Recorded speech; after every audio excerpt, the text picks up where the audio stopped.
What is up, people of YouTube? F-Man Critic back, and the original Toy Story movie just turned 30, so it makes sense to review another movie that just turned 30. A Goofy movie. A classic movie that's still popular even to this day, and I'm just saying, it's almost as popular as Toy Story, you know? Oh, and, what's not to love? I mean, it's a story about a father and their son, and the son wants to, wanted to go on a date with this girl she likes, but the dad wanted to take her on a fishing trip, and, along the way, they get along, and best of all, his dad is Goofy. What's not to love, So, the movie starts off about Goofy's son, Max, having a dream about the girl he likes, Roxanne. And then he's transforming into his father. But basically, every son's worst fears. But it was all just a nightmare. And did I mention that this movie is a musical? And I can't play any of the songs, but it is a musical. And apparently this this first song is basically about, after today, life will change for the better because it's the last day before summer vacation, where Max has this big plan to do this power line, basically this new singer that's basically all the rage in the Goofy world, Basically, Max is going to dress up like Powerline during a school pep rally, and at the same time, he kind of hits on Roxanne. And, Max gets busted, and during, Goofy and with Big Bad Pete, as his co-worker, they're talking about, how if Max, because since he's no longer wanted to, chill with his dad, Max is going to start being in gangs and stealing stuff, and, basically Goofy gets a call from Max's principal, which, honestly, even to this day, I'm surprised is still in this movie, by the way. I'd seriously reevaluate the way you're raising your child before he ends up in the electric chair! Christ, I know Nostalgia Critic already pointed that out, but still, thanks, movie. Thanks for putting that image in my head. Seriously. Anyway, during the principal office, Max and Roxanne kind of talk to each other, and people have pointed out that Roxanne is a very great character, She could be a little nerdy, she's not nice, and her and Max actually do have great chemistry, and she's actually a great character, and they were planning to go see a Powerline music video. Oh, but but Goofy had a better idea as a way of rekindling and making sure his son doesn't go in the electric chair. Seriously, I'm not letting that go. Oh, he takes him on a fishing trip the way how him and Goofy's dad, took him. I cannot imagine Goofy's dad. No, seriously, I cannot imagine Goofy's dad. I mean, I know Goofy has a dad, but I cannot imagine Goofy's dad. Anyway, so, basically, and Max, instead of just saying, hey, Roxanne, I'm sorry, my dad's taking me to a fishing trip and stuff, so we can't do the thing, instead of, he acts like a teenager and does the stupid thing and says, my dad knows Powerline, and, Roxanne believes him and stuff, and basically, and there's another song, and there's a scene in the movie where Max and Goofy are playing, charades, and, Goofy mentions Walt Disney.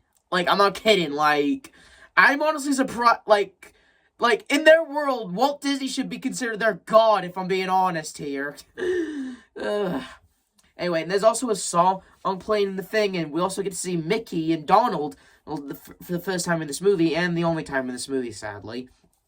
And, they go to a possum-themed place where, Goofy embarrasses Max a little, and, during the actual fishing trip, they run into Bigfoot, and, and since Bigfoot goes crazy and steals their shit, even gets some headphones and listens to some music, and honestly, it's kind of funny. Max and Goofy, they actually get to bond a little, and it's actually kind of an emotional, sweet scene, and at the same time, it's kind of funny seeing Bigfoot dance in the background.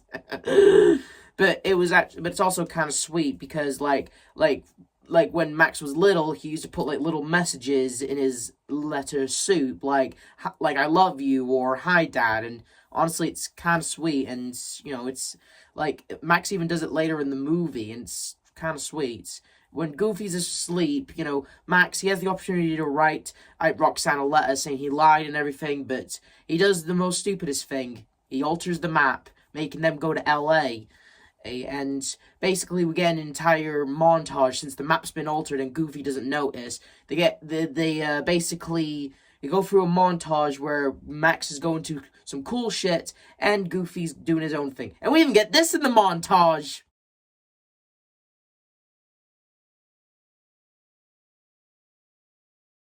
Yeah, we never see that mine again, so I'm assuming Goofy killed him, so... Jesus Christ. Well, the movie did imply Max to be in the electric chair. Might as well have a scene where Goofy kills a mine, so...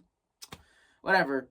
And then they go to this, like this Sea World motel, which I gotta say, bitchin'. Like, I honestly wish I went to a motel like this, you know? It's pretty damn awesome.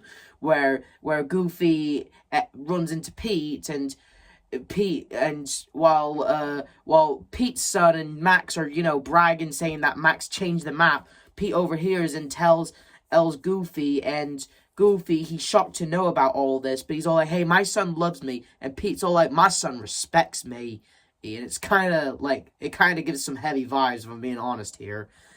And basically, like, there's a scene where you know, Max has the opportunity to redeem himself and tell Goofy to go right, but he chooses left. And this is a part of the scene that gets mature and gets, you know, like, Max and Goofy, they have their little father and son chats in the most cartooniest way possible, you know?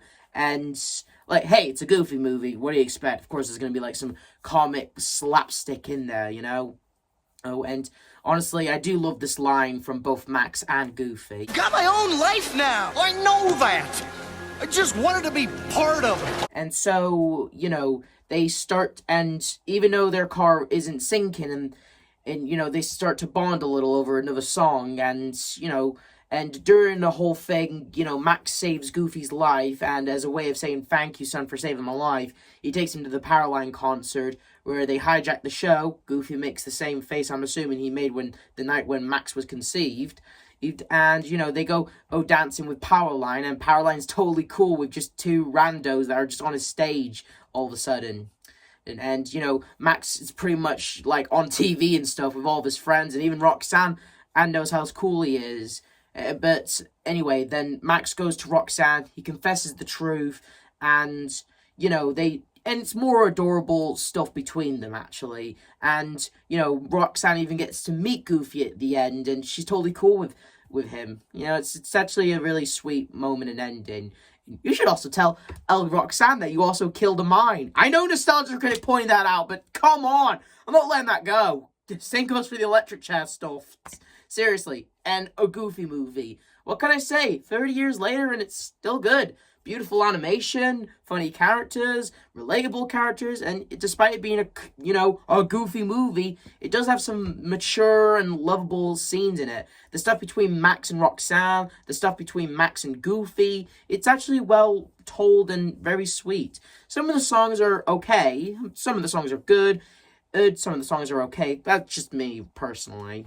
I thought a Goofy movie is pretty good, and yeah. I don't know what else to say about a Goofy movie. It's got beautiful animation, good stories, and, you know, it ended up getting a direct-to-video sequel, which, honestly, I think I honestly like, but I'm not going to review that yet.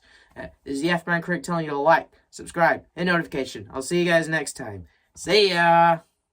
For Halloween.